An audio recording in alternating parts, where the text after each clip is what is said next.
स्वागत है एक बार फिर से आपके अपने YouTube चैनल AMU क्लास के कला सीरीज के रात के 8 बजे के आज के श्रृंखला में। तो मित्रों, जो भी वीडियो आपको मिलते हैं यकीनन आपको बेहद पसंद आते हैं, आपके कमेंट्स बताते हैं। ऐसे ही कमेंट्स, लाइक, शेयर के साथ बाकी लोगों को भी जो है शेयर कर दिया करिए ताकि नए लोग भी जुड़ें। और हमारे फेसबुक पेज को फॉलो करिए अगर 5 से 6 के बीच में अच्छे क्वेश्चन के क्विज आपको लेने हैं तो, क्योंकि वहाँ पे जो मिलेगा वो आपके लिए फ़ायदा ही करेगा, कोई नुकसान नहीं करेगा। तो चलिए इन्हीं बातों के साथ शुरुआत करते हैं आज के पहले प्रश्न की। और अच्छा खासा प्रश्न जो है, इसमें लगभग सभी प्रश्न ये कह लीजिए कि ये इस बार पाश्चात्य से टच किए गए हैं, यकीनन आपको पसंद आएंगे। तो पहला प्रश्न कह रहा है, 20वीं सदी की समस्त अमूर्त कला का जनक किस शैली को इसमें से माना जाता है? ठीक है, 20वीं सदी की समस्त अमूर्त कला का जनक इसमें से किस शैली को माना गया है? किसमें? 20वीं सदी में जो समस्त अमूर्त कला का जनक है वो दादावाद को माना गया है, फाववाद को माना गया है, घनवाद को माना गया है या फिर अभिव्यंजनवाद को माना गया है। तो पहला प्रश्न शुरू हो चुका है। कमेंट्स आप शुरू कर दीजिए मेरे उत्तर से पहले सभी प्रश्नों की। तो पहला प्रश्न जो है उसके उत्तर की शुरुआत करते हैं। तो पहले प्रश्न का उत्तर हो जाएगा मित्रों घनवाद, जिसको क्यूबिज्म बोलते हैं। 20वीं सदी की समस्त अमूर्त कला का जनक घनवाद शैली को माना जाता है। 20वीं सदी की बात कर रहा है। दूसरा प्रश्न देखते ही आपकी स्क्रीन पे कह रहा है, किस सन में घनवाद का घोषणा पत्र तैयार किया गया था? ठीक है, घनवाद का जो मैनिफेस्टो था, जिसको कहते हैं इंग्लिश में घोषणा पत्र, वो जो है तैयार किया गया था किस सन में? वर्ष 1912 में या वर्ष 1915 में, वर्ष 1917 में या वर्ष 1919 में? तो वीडियो को लाइक कर दीजिएगा और शेयर कर दीजिएगा। बाकी लोगों को जोड़ने के लिए फेसबुक पेज को फॉलो भी कर लीजिएगा। तो घनवाद का मैनिफेस्टो जो है वो जिस सन में तैयार किया गया था वो सन था आपका वर्ष 1912। इससे रिलेटेड TGT 2021 में अच्छे खासे प्रश्न पूछे गए थे, इसलिए इन सब चीज़ों को ध्यान से देखिएगा। अगला प्रश्न है टॉप 30 प्रश्नों की आज की श्रृंखला का तीसरा प्रश्न आपके स्क्रीन का कह रहा है, अंग्रेजी कला इतिहासकार डगलस कपूर नहीं है, डगलस कूपर है। देखिएगा टाइपिंग में मात्रा प पे चला गया है लेकिन क पे रहेगा, कूपर। ठीक है, अंग्रेजी कला इतिहासकार डगलस कूपर ने अपनी पुस्तक में घनवाद के कितने चरणों का उल्लेख किया है? 5 चरणों का उल्लेख किया घनवाद के उन्होंने अपनी पुस्तक में, या फिर 4 चरणों का, 6 चरणों का या फिर 3 चरणों का? ठीक है, तो चलिए कमेंट्स का सिलसिला जारी होगा। टॉप 30 प्रश्नों की आज की पाश्चात्य शैली के बेहतरीन प्रश्न, यकीनन दिल खुश हो जाएगा आपको पढ़ के। तो इस प्रश्न का सही जवाब जो होगा वो हो जाएगा 3। उन्होंने 3 चरणों का उल्लेख किया घनवाद के अपनी पुस्तक में। ठीक है, अगला प्रश्न है आपके स्क्रीन का, फ्रांसीसी कला समीक्षक लुइस वाक्सेलम ने सबसे पहले किस शब्द का प्रयोग किया था? ठीक है, फ्रांस के कला समीक्षक जिनका नाम है लुइस वाक्सेलम, और उन्होंने सबसे पहले, ठीक है, जिस शब्द का यूज़ किया था वो दादावाद था या फिर घनवाद था, अति यथार्थवाद शब्द का पहले उन्होंने यूज किया था या अभिव्यंजनवाद का? कौन से वाद का सबसे पहले यूज करने वाले माने जाते हैं फ्रांसीसी कला समीक्षक लुइस वाक्सेलम? ठीक है, तो यह है हमारा चौथा प्रश्न।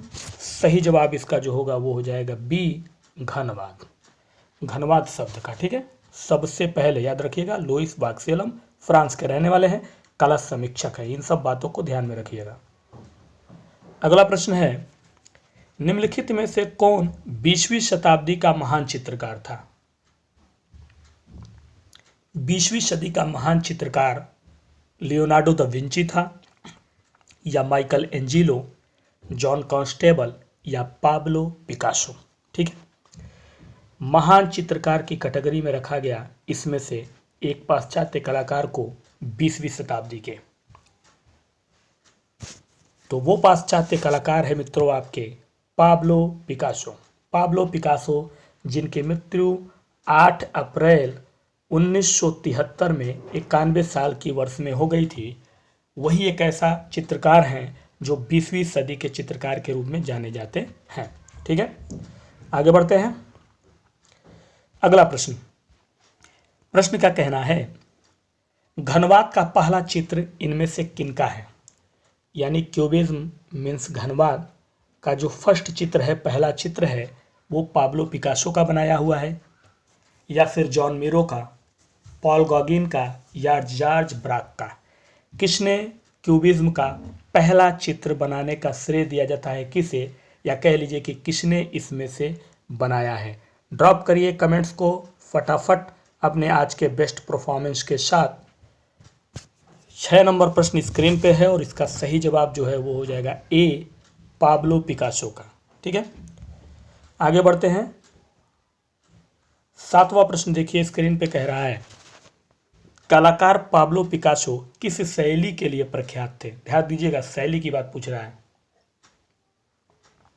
पाब्लो पिकासो साहब कौन सी शैली के लिए काफ़ी मशहूर रहे। मूर्तन शैली के लिए या अमूर्तन शैली के लिए, दोनों ही शैली के लिए मशहूर रहे या इनमें से किसी भी शैली के लिए मशहूर नहीं थे वो। खैर, ऐसा तो हो नहीं सकता कि नहीं मशहूर थे किसी शैली के लिए। तो अगर एक ऑप्शन को छोड़ दिया जाए तो ऊपर से 3 ऑप्शन में से कोई आपका होना चाहिए कि पाब्लो पिकासो किस शैली के लिए प्रख्यात थे। 7वां प्रश्न है और इसका सही जवाब है अमूर्तन शैली के लिए। किस शैली के लिए? अमूर्तन शैली के लिए। अगला प्रश्न देखिए आपके स्क्रीन का है पाब्लो पिकासो ने आधुनिक कला की प्रेरणा इनमें से कहाँ के चित्रों से ली। आज का टॉपिक एकदम क्लियर कर दूंगा। एक चित्रकार, एक पाश्चात्य कलाकार से रिलेटेड और भी चीज़ें हैं, और भी जो है कलाकार रिलेटेड है, लेकिन लगभग आपको क्लियर हो जाएगा। अच्छे प्रश्न, ठीक है। तो पाब्लो पिकासो ने आधुनिक कला की प्रेरणा इनमें से कहाँ के चित्रों से ली थी। ठीक है, उन्होंने भी प्रेरणा ली थी आधुनिक कला की, लेकिन कहीं के चित्रों को देखने के बाद ली होगी। तो क्या वो जापान चित्रों से देखने के बाद ली थी, या अमेरिकी चित्रों से देखने के बाद, अफ्रीकी चित्रों से देखने के बाद, या भारतीय चित्रों से देखने के बाद। तो मित्रों, सुपर टॉप सीरीज है 30 प्रश्नों का, जान लीजिए, और यकीनन इसको बहुत केयरफुली देखिएगा, कई बार देखिएगा, एकदम दिमाग में बैठा के रखिएगा। बहुत अच्छे प्रश्न हैं और इससे कभी मिस नहीं होंगे जब बैठेंगे एग्जाम में। तो इसका सही जवाब जो है वो हो जाएगा सी, अफ्रीकी चित्रों से। पाब्लो पिकासो जो है आधुनिक कला की प्रेरणा अफ्रीकी चित्रों से ली थी। ठीक है, अगला प्रश्न देखिए। प्रश्न का कहना है कि इनमें से किस पाश्चात्य कलाकार को प्रिमिटिव कला में गहरी रुचि थी। कौन सी कला? प्रिमिटिव कला। इस कला में काफ़ी गहरी रुचि रखते थे इसमें से कौन से पाश्चात्य कलाकार? Michelangelo, Pablo Picasso, Jim Dine या रिचर्ड हैमिल्टन। ठीक है, किसे प्रिमिटिव कला में काफ़ी अच्छी खासी गहरी रुचि थी? हमारा प्रश्न संख्या 9 आपके सामने पूछ रहा है, और उम्मीद है लाइक शेयर काफ़ी दिल से दे रहे होंगे आप लोग, और फॉलो पेज को जरूर करेंगे हमारे फेसबुक के। तो इसका सही जवाब है मित्रों, बिल्कुल सही गेस होगा आपका, पाब्लो पिकासो। ठीक है, अगला प्रश्न देखिए। इन्हीं से रिलेटेड प्रश्न अच्छे खासे कुछ हैं इसमें। प्रश्न कह रहा है कि पाब्लो पिकासो किस वर्ष में 3 संगीतज्ञ नामक चित्र बनाया था। 3 म्यूजिशियन, 3 संगीतज्ञ पाब्लो पिकासो का बनाया काफ़ी मशहूर चित्र है, और इसको किस सन में तैयार किया गया था पाब्लो पिकासो के द्वारा। वर्ष 1921 में उन्होंने बनाया था, या वर्ष 1922 में, वर्ष 1923 में, या वर्ष 1924 में। तो सबसे पहली बात ये हो गई कि बनाने वाले हैं पाब्लो पिकासो। एक तो ये हो गया, चित्र का नाम आपके सामने हो गया, 3 संगीतज्ञ। ठीक है, और आपसे टाइम पूछ रहा है किस टाइम पीरियड में उन्होंने बनाया था, वर्ष के। ठीक है, तो इसका सही जवाब जो होगा मित्रों वो हो जाएगा आपका वर्ष 1921 में उन्होंने 3 संगीतज्ञ नामक चित्र बनाया था। ठीक है, आगे बढ़ते हैं।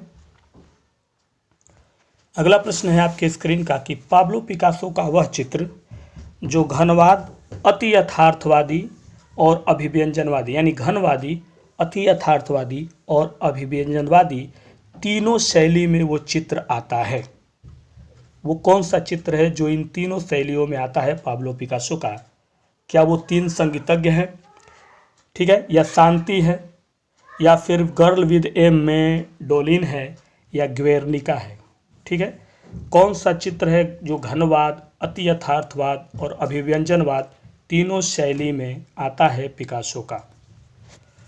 तो ये 11वां प्रश्न है और इसका सही जवाब जो है वो है ग्वेर्निका। कौन सा आता है? ग्वेर्निका। दिमाग में एकदम याद रखिएगा, घनवाद, अति यथार्थवाद और अभिव्यंजनवाद। चलिए आगे बढ़ते हैं, अच्छे प्रश्न हैं, सबको ध्यान से देखिएगा। अगला प्रश्न है आपके स्क्रीन का कि नेचुरल हिस्ट्री ऑफ वफन नामक श्रृंखला किस कलाकार ने बनाई थी? इसमें से नेचुरल हिस्ट्री ऑफ वफन ये एक श्रृंखला है, इसमें से एक पाश्चात्य कलाकार की बनाई हुई। क्या वो एडवर्ड मुंक ने बनाया है, या पॉल सेजान ने, पाब्लो पिकासो ने, या एडगर देगा ने? ठीक है, तो एकदम बेस्ट है सीरीज आज की, जान लीजिए।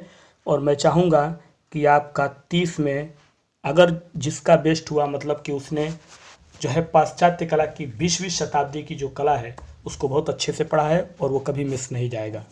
तो नेचुरल हिस्ट्री ऑफ वफन ये श्रृंखला आपके पाब्लो पिकासो के द्वारा बनाई गई थी।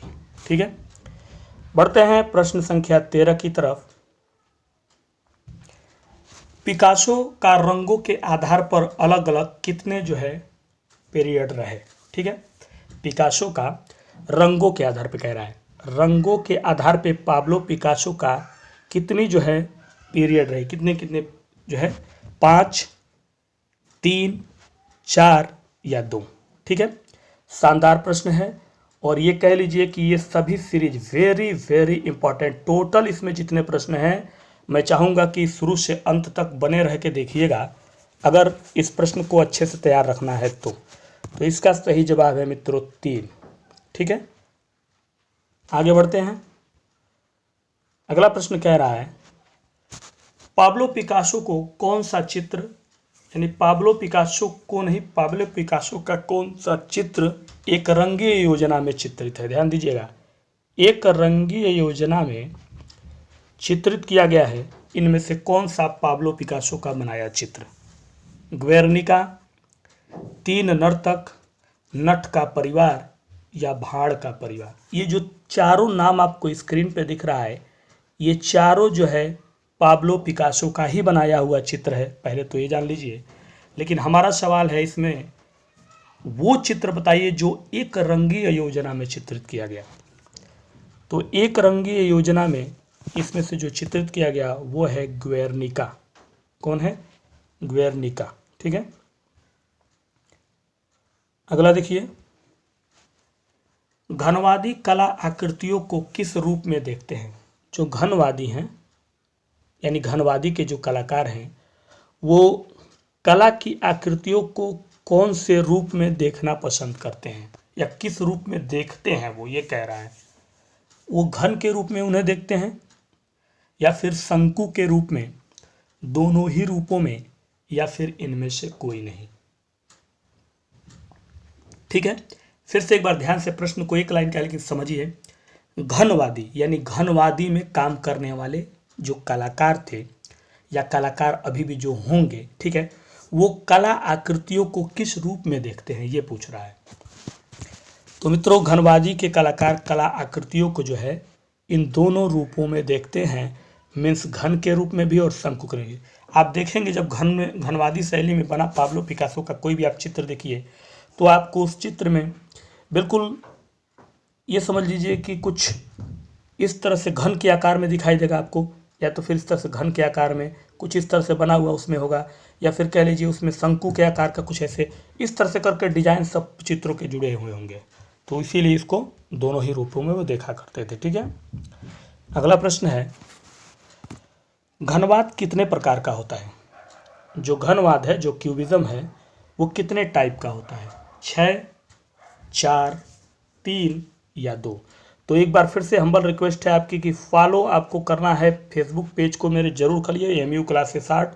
मैं आपको बता दूं 5 से 6 बजे के बीच में एक शॉर्ट वीडियो जाता है, छोटे प्रश्न समय से होते हैं वो क्विज, लेकिन बहुत अच्छे होते हैं। आप देखेंगे तो उससे आपका कोई नुकसान नहीं होगा, लेकिन फ़ायदा मेरी गारंटी है बहुत अच्छा होगा। ठीक है, तो इस प्रश्न का सही जवाब है आपका 2। घनवात कितने प्रकार का होता है? 2 प्रकार का। अगला प्रश्न देखिए, प्रश्न संख्या 17 देखिए। निम्न में से कोलाज का आविष्कार किसने किया था? कोलाज, ये आपको अच्छे से पता है कि कोलाज जो है वो कपड़े के जो कतरन या कागज के कतरनों को काट के चित्रों पे चिपकाया जाता है, उसको हम कोलाज कहते हैं। ये आप पढ़े हैं, इसमें कोई डाउट नहीं है। लेकिन यहाँ सवाल यह है कि कोलाज का जो आविष्कार किया, मतलब उसको दिमाग में लाने वाले कि इस तरह से भी किया जाएगा और इसका नाम कोलाज है रखा जाएगा, किसका था ये आविष्कार? यानी किस दिमाग की उपज थी इसमें से? पाब्लो पिकासो की उपज थी इस दिमाग की आविष्कार कोलाज की, या ब्राक की, लियोनार्डो दा विंची की, या जॉन मीरो की?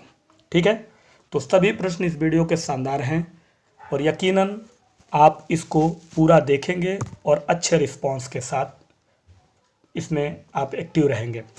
तो हमारे इस प्रश्न का सही जवाब है मित्रों बी, ब्राक। ब्राक ने जो है वो कोलाज का आविष्कार किया था। ठीक है, अगला प्रश्न देखिए। परिप्रेक्ष्य की दृष्टि से हमें घन के कितने पक्ष दिखाई देते हैं? अगर परिप्रेक्ष्य की दृष्टि से देखें तो जो घन है उसके कितने पक्ष हमें देखने को मिलेंगे? 3 या फिर 4, 5 या फिर 6? ठीक है, यह है हमारा प्रश्न और इसका सही जवाब जो है वो हो जाएगा 3। कितने? 3। तो प्रश्न है हमारा कि परिप्रेक्ष्य की दृष्टि हमें घन के कितने पक्ष दिखाई देते हैं, तो इसका राइट आंसर था आपका 3। चलिए आगे बढ़ते हैं। अगला प्रश्न है, बुल फाइट ये सीरीज है, इसमें से किसकी बनाई हुई? यानी बुल फाइट जो है वो एक सीरीज है। ठीक है, आपके सामने स्क्रीन पे लिखा भी हुआ है, सीरीज है बुल फाइट। किसके द्वारा बनाई गई है ये?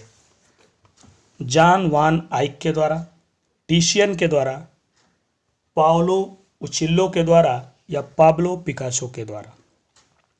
तो आज का जितना भी टोटल जो प्रश्न है आपके, जो भी टॉप 30 प्रश्न हमारे आज के हैं, वो सभी आपके पाश्चात्य कला से हैं और बहुत अच्छे अच्छे प्रश्न हैं।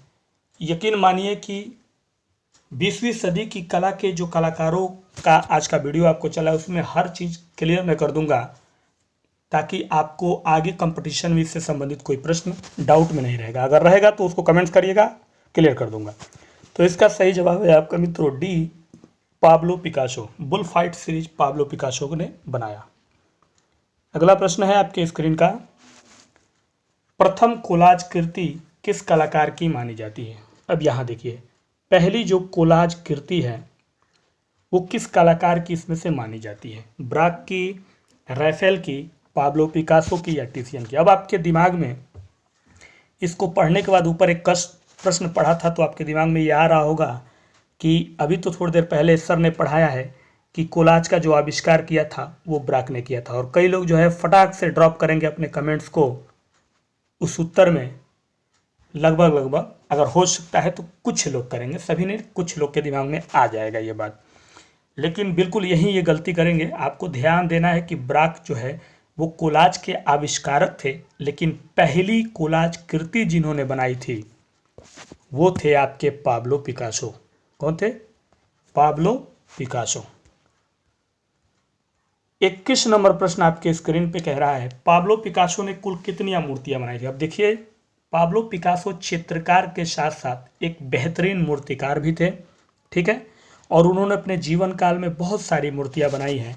हमारा सवाल है संख्या कितनी है मूर्तियों की बनाई हुई उनके अपनी ज़िंदगी के 91 साल जो दिए उन्होंने, और 91 वर्ष में 14 साल की उम्र से उन्होंने कला बनाना शुरू किया था। तो 14 से लेके 91 के बीच का जो अंतराल है जोड़ लीजिए तो अपनी ज़िंदगी के उतने पल उन्होंने दिए थे कला में। और यकीनन आपको पता है कि आज भी जब उनकी नीलामी होती है चित्र, तो 800, 700, 750 करोड़ की रेंज में जाते हैं। ठीक है, तो मूर्तियां भी बनाई उन्होंने, तो संख्या कितनी थी, 200, 250, 300 या 350? तो मित्रों उन्होंने जो है 250 मूर्तियां बनाई थी। पाब्लो पिकासो ने कुल मूर्तियां जो बनाई थी वो 250 था। ठीक है, अगला है, निम्न में से कौन सा राफेल का बनाया रेखा चित्र है? ध्यान दीजिएगा, पहली बात तो वो रेखा चित्र है। दूसरा शब्द यह है कि राखे, शब्द मतलब यह है कि कलाकार का नाम भी दे रखा है और ये भी बता रखा है कि क्या है वो चित्र, किस तरह का। तो रेखा चित्र है राफेल के द्वारा बनाया हुआ, इसमें से कौन सा? लीडा और हंस, कार्डिनल का व्यक्ति चित्र, सैनिक का स्वप्न या घूंघट वाली महिला। ये चारों जो चित्र आपको स्क्रीन पे दिख रहे हैं नाम, ये चारों के चारों राफेल के ही बनाए हुए हैं। तो इसलिए इन सभी जो है चित्रों का नाम दिमाग में रख लीजिए, ताकि कभी इसमें से पूछ दे कि घूंघट वाली महिला का चित्र के चित्रकार कौन है, तो राफेल, सैनिक का स्वप्न राफेल, कार्डिनल का व्यक्ति चित्र राफेल, लीडा और हंस राफेल। लेकिन रेखा चित्र कह रहा है, इसमें से कौन सा वो चित्र है जो रेखा चित्र में बनाया गया है? तो मित्रों वो चित्र है आपका लीडा और हंस। लीडा और हंस राफेल के द्वारा बनाया हुआ एक रेखा चित्र है। ठीक है, अगला प्रश्न देखिए। अगला प्रश्न आपके स्क्रीन का कह रहा है, अल्बर्ट ग्लीजेस और जीन मैटजिगर किस वाद का घोषणा पत्र तैयार किया था इन दोनों ने? ठीक है, क्या है? पहला है अल्बर्ट ग्लीजेस, दूसरा नाम है जीन मैटजिगर। इन दोनों ने एक घोषणा पत्र तैयार किया था, इसमें से कौन से वाद का, या कह लीजिए कौन से शैली का भी कह सकते हैं, दादावाद का, फाववाद का जिसे हम जंगलवाद भी कहते हैं, यथार्थवाद का या घनवाद का? कौन से वाद का मैनिफेस्टो तैयार किया था इन दोनों ने मिलकर? ठीक है, टॉप रेटेड प्रश्न है आपके, और ये 23वां प्रश्न है जो हमसे पूछा जा रहा है आपसे स्क्रीन पे, और इसका सही जवाब है घनवाद का जो है मैनिफेस्टो इन्होंने ही तैयार किया था। और मैंने आपका पहला प्रश्न शायद यही दिया था, या जो भी ऊपर का, कि किस सन में तैयार किया गया था। तो दोनों चीज़ें आपको मिल गई इसमें। ठीक है, अगला प्रश्न देखिए, कह रहा है द क्यूबिस्ट इपक निम्न में से किसकी लिखी पुस्तक है? ठीक है, पुस्तक का नाम है द क्यूबिस्ट इपक, और इस पुस्तक को किसने लिखा? आनंद कुमार स्वामी ने, मुल्क राज आनंद ने, डगलस कूपर, देखिए यहाँ सही लिखा हुआ है डगलस कूपर ऑप्शन में, जगदीश गुप्त। तो किसके द्वारा द क्यूबिस्ट इपक नामक पुस्तक लिखी गई? लगभग हर प्रश्नों में, हर सीरीज में मैं श्रृंखला या बुक के नाम जरूर दे देता हूँ, क्योंकि आजकल के कंपटीशन में एक ट्रेंड चल रहा है, देखिएगा आप लोग, कि बुक्स के नाम अच्छे खासे पूछे जा रहे हैं, श्रृंखलाओं के नाम अच्छे खासे पूछे जा रहे हैं, चाहे वो पाश्चात्य का हो या आधुनिक अपने भारतीय का हो। ठीक है, तो इसका सही जवाब जो होगा वो हो जाएगा सी, डगलस कूपर के द्वारा लिखी गई है द क्यूबिस्ट इपक। अगला प्रश्न देखिए, 25वां प्रश्न कह रहा है पिकासो द्वारा निर्मित घनवाद की प्रथम मूर्ति कौन सी है? वैसे तो आपने पढ़ाई है अभी थोड़ी देर पहले कि पाब्लो पिकासो ने अपनी जिंदगी में लगभग 250 मूर्तियां बनाई, लेकिन यहां है कि पिकासो द्वारा घनवाद में बना पहला मूर्ति उनका कौन सा है? घनवाद में पिकासो ने पहली मूर्ति कौन सी बनाई है? सांड से लड़ाई, हेड ऑफ वुमेन, मुर्गा या बकरी?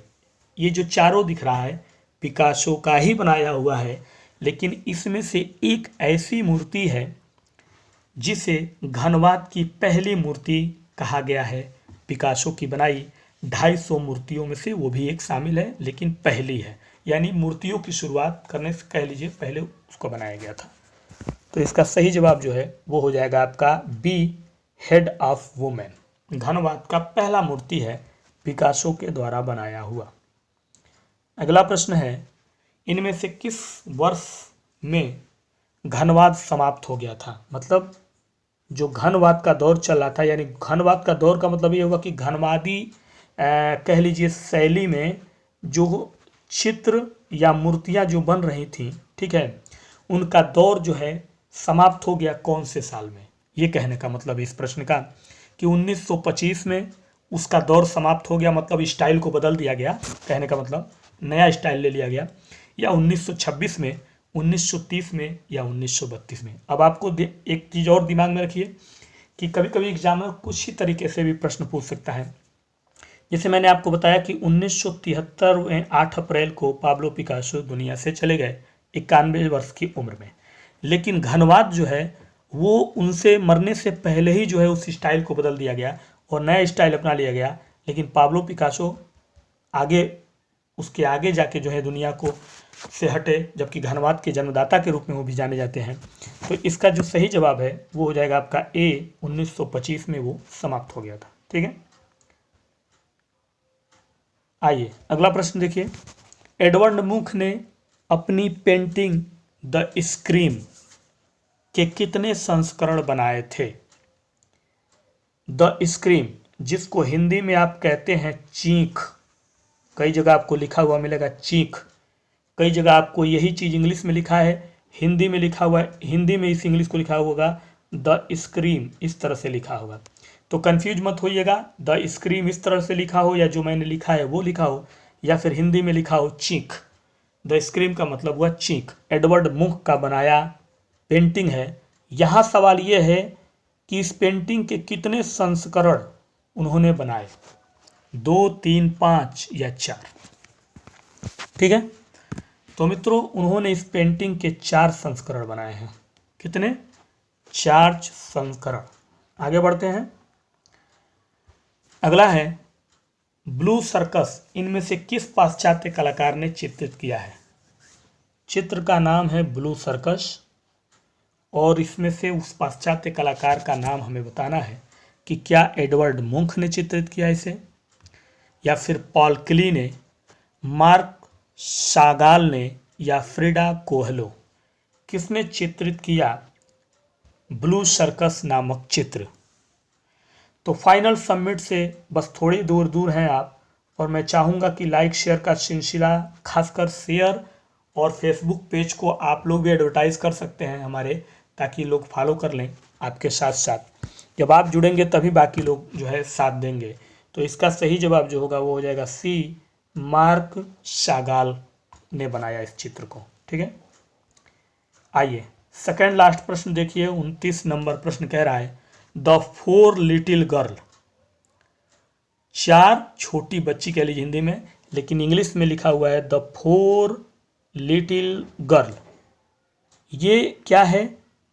ये एक नाटक है, और इस नाटक को किसने लिखा है ये हमारा प्रश्न है। द 4 लिटिल गर्ल नामक नाटक, जो कि आपको मैं बता देता हूँ फ्रेंच भाषा में लिखी गई है। ये किस भाषा में? फ्रेंच भाषा में। ये भी जान लीजिए कि फ्रेंच भाषा में ये नाटक लिखी गई है।